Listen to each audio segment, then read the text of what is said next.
I know today's the 18th of May and Girls5eva came out on the 6th of May and it's been 12 days, but my goodness, so much happened in such a short space of time that my little peanut brain just could not function at all. Before I get into my recap of Girls5eva, let's just take a second to outline all of the things that happened in the space of a week. So, the cast were on The Tonight Show with Jimmy Fallon, they were on The Kelly Clarkson Show, they were on The Daily Show with Trevor Noah, they were on a whole load of other things that I can't even think off the top of my head right now. They released 8 episodes of Girls5eva, the whole of season 1, by the way. I don't know why I thought that it was only 1 episode getting released on the 6th of May and it was going to be 1 per week. No, they dropped it all on us at once. They also then dropped the soundtrack. Then Sara released She Used to Be Mine live from the Hollywood Bowl. Then the night of the 7th of May, Sara live streamed the Amidst the Chaos live from the Hollywood Bowl again. Pre-recorded concert that she did with some of the Girls5eva cast in that as well. Then Sara the next week also dropped the No Such Thing satellite call mashup from the Amidst the Chaos tour. And then on top of all of that, there's also a very juicy rumour going around that is Broadway related that I do not want to say on here yet in case it is not true, but it comes from some very reputable sources. It has not been confirmed by the people who are involved yet, but that's really if that is actually true, it's the cherry on the cake, on the pie, on the, you know what I mean. So just a disclaimer, I have already watched Girls5eva. This is not going to be a live reaction.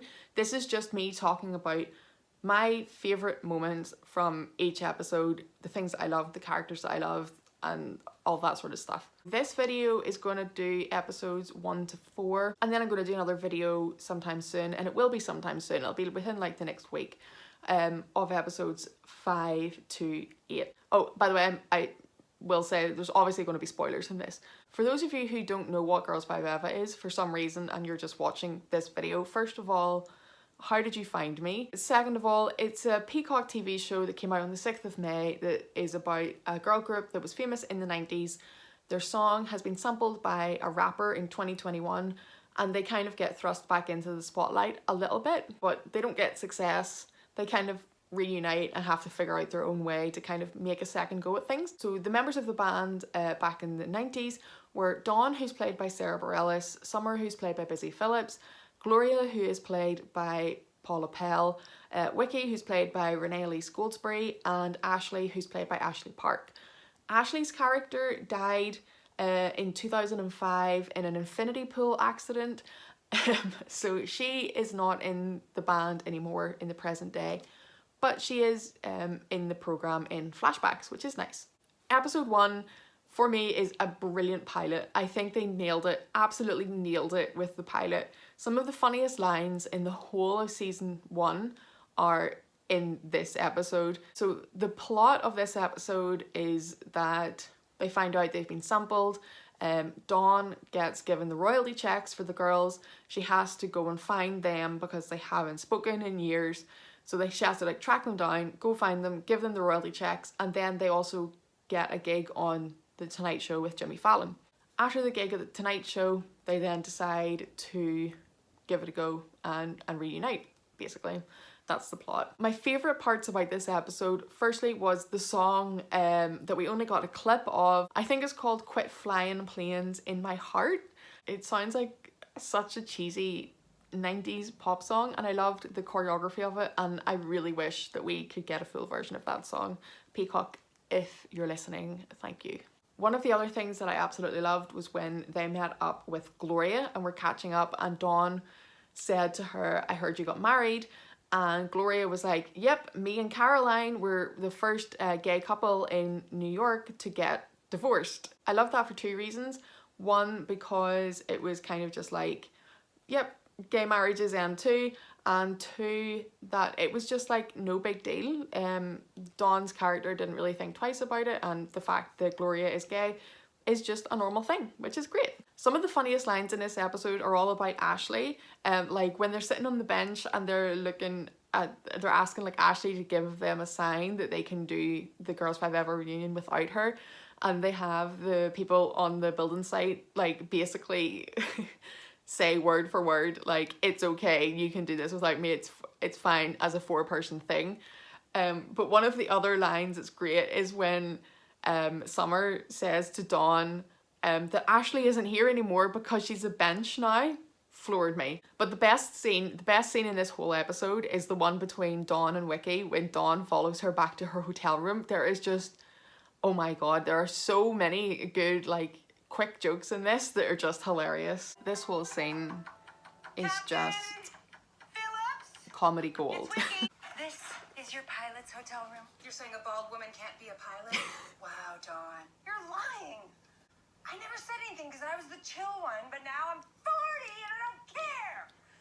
Also, I've had 3 Negronis. Did you just whisper Negronis? I don't know the history of the word. Brilliant. Like, so good. I'm staying here, okay? I shoot geese at the airport, and I get paid by the goose.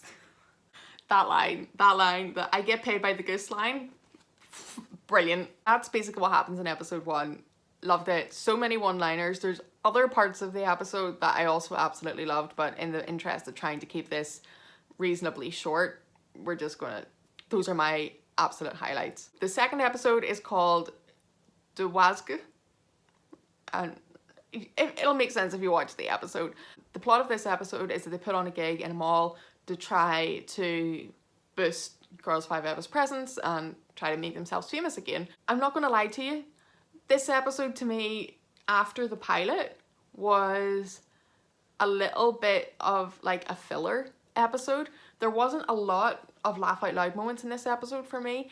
The song Dream Girlfriends was a laugh out loud moment for me, but basically just the whole song is fantastic.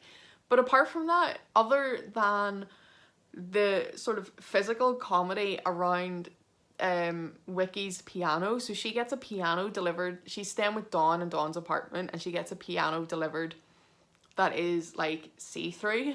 There's like these little moments where I'll show you. This first one, Dawn and her husband are chatting and they are like, did she move the piano? And Dawn lifts this blanket and throws the blanket over the piano to try to find it because it's literally like, it looks invisible.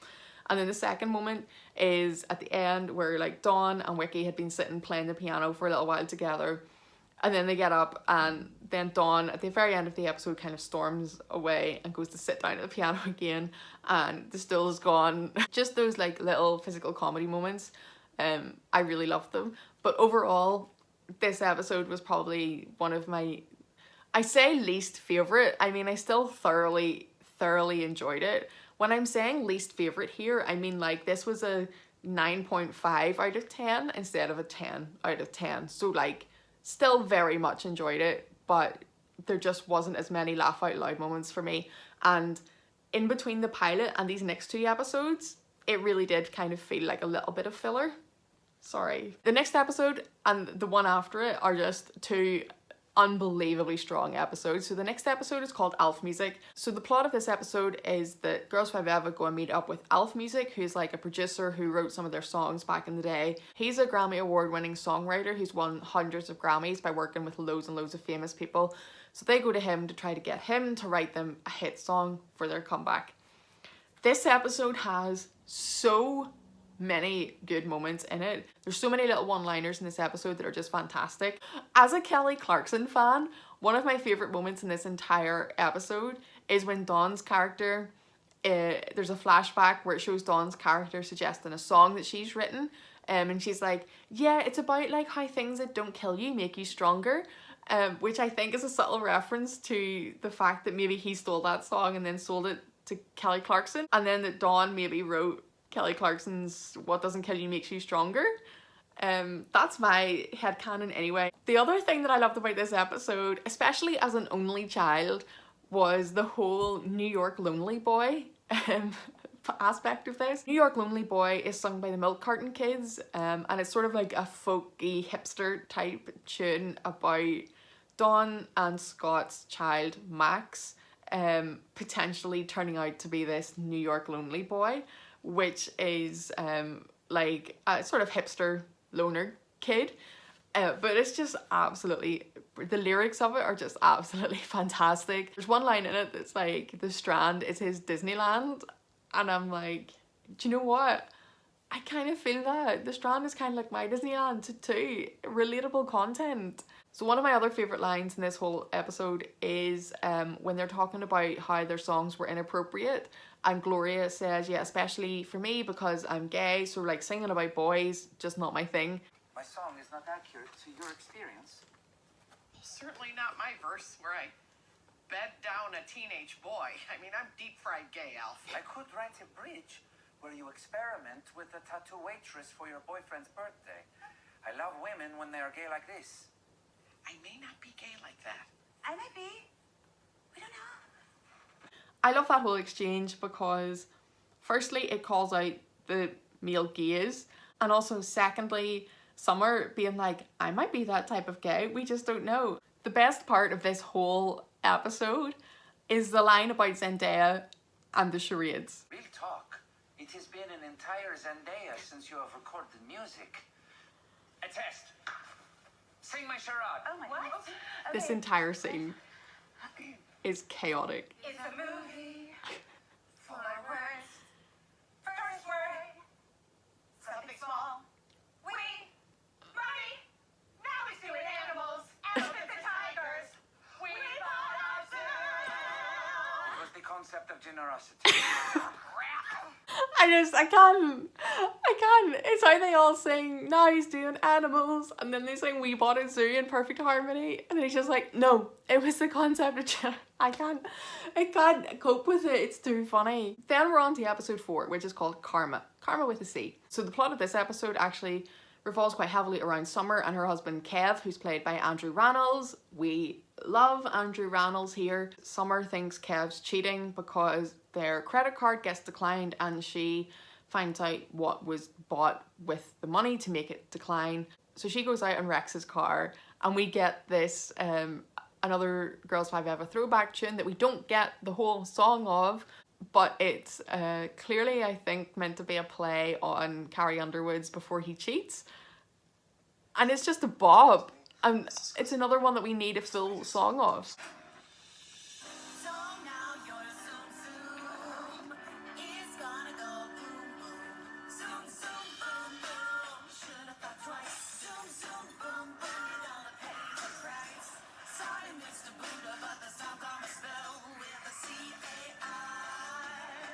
I love that little song and I wish we got more of it. One of the other Kevin Summer moments that I really love in this episode is during their like party when they're doing the presentation comparing the Office characters to people from the Bible.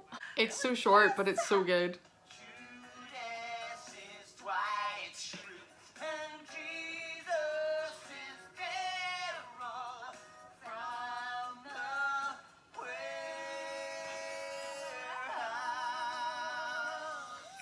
Also, we love Andrew Rannells singing a religion-related bop. God's flashlight illuminates secrets.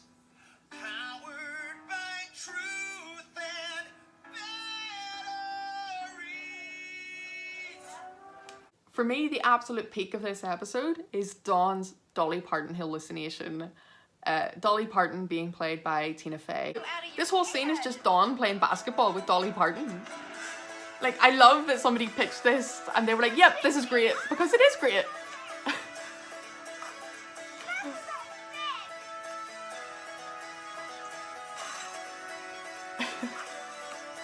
I just love it. I love the vibes of this whole thing. But this whole storyline of the Dolly Parton hallucination peaks with Dawn writing the song I'm Afraid, Dawn's Song of Fears. This song is just a masterpiece. Please go and listen to it in full because I'm not going to play it all here. But also, I want to know, were those opening chords a subtle nod to She Used to Be Mine? Because they sound very, very familiar to me. Maybe they're not, but Sarah, did you purposely do that? Listen to these chords. Tell me that isn't a nod to She Used to Be Mine. I'm afraid I might be a little stupid to write this song. takes a turn, man. It takes a turn so quick. I'm afraid that during high winds, the stop sign will uproot and decapitate me, or that I might thrive under Scientology. I'm gonna pause it there because the next line takes an even bigger turn. I never thought I would have to cut off a Sara Bareilles song 3 lines in because the content was a little bit edgy. But here we are guys, here we are. So that's my recap of the first 4 episodes. I have a few other very brief thoughts. One, in the titles where it says created by, it's spelled C-R-E-8-T-E-D, and I get that because like the whole thing with Girls5eva and the numbers, but why do we need the T in there? Like create, 8 ends with a T. Surely it should just be create id, or is it create ted? Surely then created should have 2 T's in it. I don't know. That's just a minor thing that bothered me a little bit. The other thing that's bothered me a tiny little bit is we need more Ashley Park. There is more Ashley Park in the other episodes, but there's a lack of Ashley Park.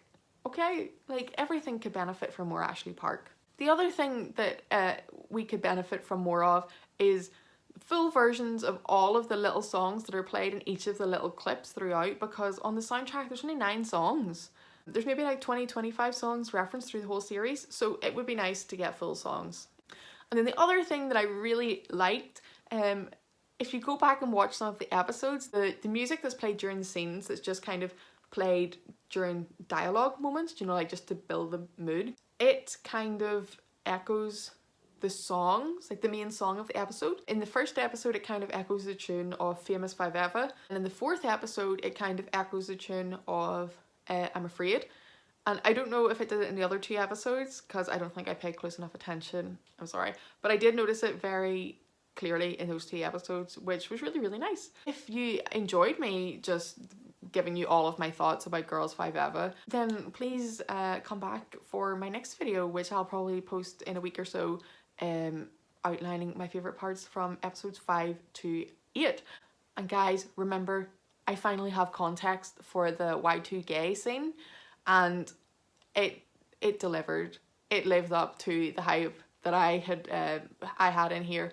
It was fantastic. Between now and this next video, Sarah's also going to release the Live from the Hollywood Bowl album, so it's gonna be a week.